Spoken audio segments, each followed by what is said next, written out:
పెట్టాలి దీపం. కానీ కార్తీక పౌర్ణమి నాడు దీపం వెలిగిస్తే వెలిగించి వెళ్ళిపోకూడదు.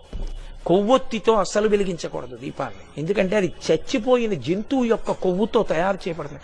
వెంటనే ఆ దీపం అపవిత్రం అవుతుంది.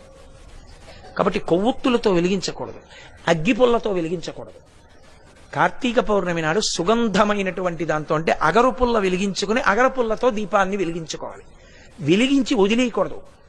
దాంట్లోకి వెంటనే అక్షతలు తీసుకుని చేత్తో పట్టుకుని దామోదరమావాహయామి అని కానీ త్రయంబకమావాహయామి అని కానీ రెండు మాటలలో ఏదో ఒకటి చెప్పాలి.